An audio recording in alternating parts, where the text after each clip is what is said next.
मुखबिरों की और दलालों की कमी नहीं, जो इस वक्त बोर्ड की हिमायत कर रहे हैं वो हम में से नहीं। देखिए ऐसा है कि जैसा हो रहा है पिछले 11 साल से, सांस ही नहीं दे रहा है, लेने दे रहा है मुसलमानों को। कभी लव जिहाद, तो कभी आर्टिकल 370, तो कभी ट्रिपल तलाक, तो कभी सीएए, तो कभी यूसीसी, तो कभी हर मस्जिद दरगाह खानकाहों के नीचे मंदिर तलाश किया जा रहा है। हत्ता के ख्वाजा मोइनुद्दीन चिश्ती रहमतुल्लाह अलैह की दरगाह में मंदिर तलाश किया जा रहा है, और खामोशी गवर्नमेंट। और जब ये बिल पास हुआ राज्यसभा में तो जय श्री राम के नारों के साथ पास हुआ। ना तो वहां पे अल्लाह अकबर के नारे की जरूरत है, ना जय श्री राम के नारे की जरूरत है। ये एक कम्युनल एजेंडा है जो साफ तौर से जाहिर हो रहा है। फिर इसके अंदर क्या है, वक्फ बाय यूजर को निकाला जा रहा है, लिमिटेशन एक्ट को अप्लाई किया जा रहा है, यानी कि टेनेंट किराएदार को इसकी मालिकाना हैसियत दे दी जाएगी। गवर्नमेंट की कई ऑफिसेज हमारे औकाफ की प्रॉपर्टीज पे, और हमें ये कहा जा रहा है कि जहां औकाफ अपना वक्फ झंडा गाड़ देती है उसकी मिल्कियत हो जाती है। अरे भाई, वक्फ की प्रॉपर्टीज को तो मिसयूज उन लोगों ने नहीं किया है जो वक्फ बोर्ड के चेयरमैन, मेंबर, वक्फ काउंसिल के मेंबर बन के आए, तलवे चाटू मुसलमान। इन्होंने सब में बड़ा नुकसान किया है, और आज भी मुसलमान क्या मान रहा है, शादियों में 100 किस्म के खाने कर रहा है, हर साल उम्रे पे जा रहा है। मतलब जब तक हम अपने सोशल ईवल्स को खत्म ना करेंगे, हम अपनी सफों में एहतियात नहीं कायम करेंगे, हमारी सफों में मीर जाफर और मीर सादिक की निशानदेही ना करेंगे, इनका बहिष्कार ना करेंगे, इन मुस्लिम दलालों का जो हर आसाम से नॉर्थ ईस्ट से लेके राजस्थान और कश्मीर से लेके कन्याकुमारी तक है। आज मुस्लिम इलाकों में जाओ, मुखबिरों की और दलालों की कमी नहीं, जो इस वक्त बोर्ड की हिमायत कर रहे हैं वो हम में से नहीं। मीडिया इन्हें बता रहा है, चंद बुरखापोश औरतों को, कि देखो ये वक्त बोर्ड की हिमायत कर रहा है, चंद दलालों को बता रहा है कि वक्त बोर्ड की हिमायत कर रहा है। अरे भाई, 99.999% मुसलमान इसके खिलाफ है, 0.0001% मुसलमान इसके फेवर में जो ऑन पे रोल है। दूसरी चीज ये है, now I am coming to the legal point. Direct violation है आर्टिकल 14 का, freedom of religious right article 15 का, आर्टिकल 26 का वायलेशन है। हर रिलीजियस डिनोमिनेशन को अधिकार है कि अपने एनजीओ और चैरिटेबल ऑर्गेनाइजेशन चलाए, आर्टिकल 29 का वायलेशन है। ये कॉन्स्टिट्यूशनल, ये ब्रीच ऑफ राइट्स है, और 5 कॉन्स्टिट्यूशनल बेंच के जजेस बैठ के इसको फैसला करें। ये लड़ाई लंबी है, जैसे किसान आंदोलन की थी, लेकिन सुप्रीम कोर्ट को, ऑनरेबल सुप्रीम कोर्ट को, honourable chief justice of India को इस पर एक टेम्परेरी स्टे लेना चाहिए, वरना कोर्ट में लड़ाई चलती रहेगी और ये हमारी जगहों को बुलडोज करते रहेंगे। ये हमारे साथ जुल्म है, जुल्म की इंतहा है। दूसरी चीज ये है कि पर्सनल लॉ बोर्ड से भी एक गुजारिश है, वो ये गुजारिश है कि जैसे ट्रिपल तलाक के मामले में, बाबरी मस्जिद के मामले में इनका जो एटीट्यूड रहा, बड़ा डोसाइल एटीट्यूड रहा। हम ये चाहते हैं कि इनके एटीट्यूड में एग्रेशन हो। इसका मतलब ये नहीं कि हम वायलेंस ब्रीच कर रहे हैं, लेकिन अब इनको अपने तरीकाए कार में तब्दीली लाना पड़ेगी। इससे ये काम नहीं चलेगा, और एक यूनानिमस डिसीजन लेना पड़ेगा। बिल इत्तेफाक रहा है, उसमें जमीयत उलमा हिंद भी हो, जमात इस्लामी भी हो, दीगर ऑर्गेनाइजेशंस भी हो मुसलमानों की, और मुस्लिम दरगाह और खानकाहों का आना भी जरूरी है। दरगाह और खानकाहों के वो सरकर्दा मुसलमान जो मुसलमानों के हक में बाबांगे दौल बोलते रहे, ना कि वो दलाल जो कि हुकूमत की चापलूसी करते रहे अपने छोटे छोटे इंटरेस्ट के लिए, अपने मफादात के लिए, जिनके चेहरे आज काले पड़ गए और चेहरों पे तबर्रा बरस रहा है। दूसरी चीज ये है, हम हिंदुस्तान की सालमियत में, इसकी अखंडता में विश्वास करने वाले लोग हैं। इसीलिए हमने 1947 के पार्टीशन को ठुकरा कर इस देश में जहां हमारे बुजुर्ग दफने कब्रें हैं, इसको अपनाया है। लेकिन हम इस बात को भी फरामोश नहीं कर सकते कि हमारे सामने बद्र हुनैन, खैबर व खंदक, करबला भी है, जुर्रत अली और फिक्र हुसैन हमारा दस्तूर अमल भी है।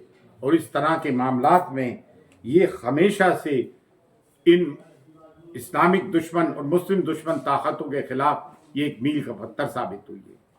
आज कोई अगर मुसलमान ये बात करता है या कोई गैर ये बात करता है कि हम फिरकों में बटे हुए, तो अल्हम्दुलिल्लाह आज की तारीख में ना हम फिरकों में बटे हुए हैं, ना बिरादरियों में बटे हुए हैं। आज मुसलमान वक्फ के मामले को लेके अल्लाह का शुक्र है, अल्लाह का शुक्र अदा करते हैं कि हम एक प्लेटफॉर्म पर हैं। आप देखें, मुझे एक बात बताइए, एक चीज और लिखी है कि अगर कोई मुसलमान इसको वक्फ करना चाहे मिल्कियत, ये अल्लाह और उसके रसूल की है। पहला वक्फ अल्लाह के रसूल सल्लल्लाहु अलैहि वसल्लम ने कायम किया था कि कोई मुसलमान अगर कोई चीज़ वक्फ करना चाहता है तो ही should be a practising Muslim for 5 year, 5 साल के लिए प्रैक्टिसिंग मुस्लिम हो। ये कौन डिसाइड करेगा भाई कि वो प्रैक्टिसिंग मुसलमान है नहीं है, नमाज पढ़ता है नहीं पढ़ता है, रोजा रखता है नहीं रखता है? भाई मुसलमान के घर में पैदा हुआ मुसलमान है, हिंदू के घर में पैदा हुआ हिंदू है, क्रिश्चियन के घर में पैदा हुआ क्रिश्चियन है। ये तो मतलब प्रैक्टिस। और फिर दूसरे ये है कि आप प्रबंधक कमेटी सिखों की हिंदू एंडोमेंट एक्ट में क्या गैर हिंदू है? क्या सिख प्रबंधक कमेटी में क्या कोई गैर सिख है? जीनियों के धर्मस्थलों में कोई, उनके मजहबी मामलों में कोई गैर चयन है? तो फिर हम मुस्लिमों के मामले में कोई गैर मुसलमान क्यों, काय को हो? और दूसरे हमारे को तो लूटा है अपनों ने, इन मुस्लिम दलालों ने, जो वक्फ बोर्ड के मेंबर रहे, वक्फ काउंसिल के मेंबर रहे, इन्होंने जमीन को चाटा है, खाया है, और आज भी ये दलालियां कर रहे हैं।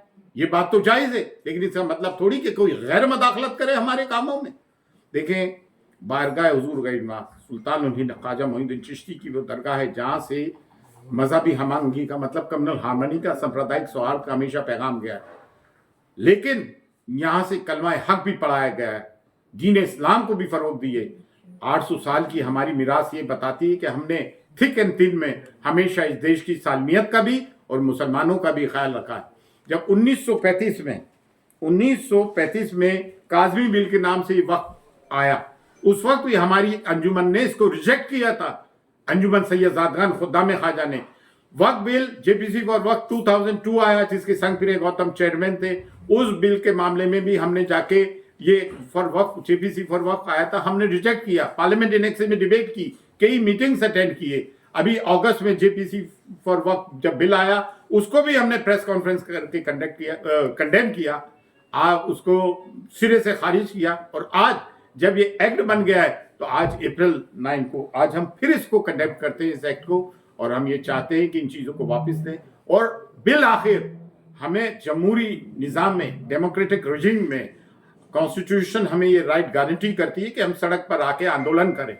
जब लोगों ने ट्रेन की पटरियां उखाड़ दी, बसों को रोक दिया, आग लगा दी, वो जायज है उनका। हम पीसफुल एजिटेशन करें कि शाहीन बाग बन रहा है। गांधी जी के नॉन कॉपरेशन मूवमेंट के बाद भारत का सब में बड़ा डेमोक्रेटिक और पीसफुल एजिटेशन रहा है। शाहीन बाग क्यों नहीं बनेगा? क्या शाहीन बाग अनडेमोक्रेटिक है? उसमें कह दिया कि वो पाकिस्तानी है। किसान आंदोलन को कह देते हैं खालिस्तानी है। क्या मुसलमानों को जीने का हक नहीं, अपनी बात रखने का हक नहीं? क्या माइनॉरिटीज को अपनी बात रखने का हक नहीं? आप देखें ना, कैबिनेट मिनिस्ट्री में भारत की बुद्धिस्ट भी है माइनॉरिटी में, सिख भी हैं, क्रिश्चियन भी हैं, नहीं है तो सिर्फ मुसलमान नहीं है। अगर कोई मुसलमान ये समझता है कि वो उससे अछूता रह जाएगा तो गलत है। आज हम अपनी आने वाली नस्लों को क्या जवाब देंगे? इसमें दरगाहें, खानकाहें, मदारिस, मस्जिद, कब्रस्तान सब आते हैं। तो ये समझता है कि अरे हुकूमत से लड़ो। अरे भाई, हुकूमत ही तो एक्ट लेकर आई है, जो ये एक्ट लेकर आया उसी के खिलाफ तो हम बोलेंगे।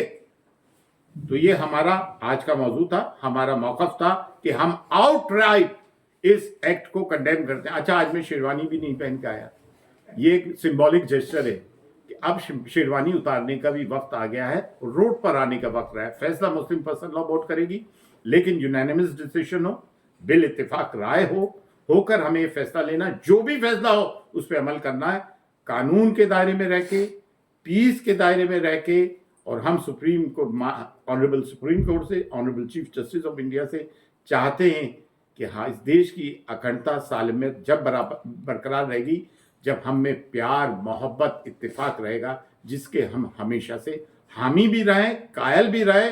ख्वाजा मोइनुद्दीन चिश्ती की दरगाह वो दरगाह है जहाँ के हर धर्म, संप्रदाय, डिनोमिनेशन के लोग आते हैं, और हमने हमेशा उनका खैर मकदम किया है। लेकिन हम इस बात को भी नहीं भूल सकते कि हम मुसलमान हैं। फी अमानिल्लाह। अल्लाह।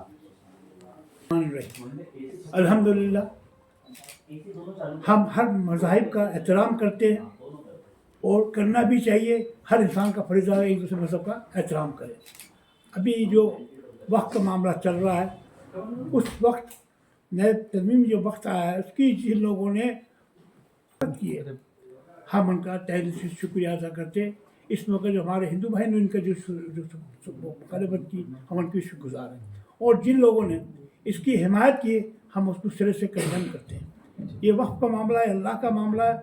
मैं हुकूमत हिंद से दरख्वास्त करना चाहता हूँ कि बराए करम मज़हब के मामले में सियासत ना लाएं और इस मौके पर इंसाफ से काम लें। पूरे हिंदुस्तानी ये 40 करोड़ के लोग हैं, हर कौम से उनको हमदर्दी और मोहब्बत होना चाहिए।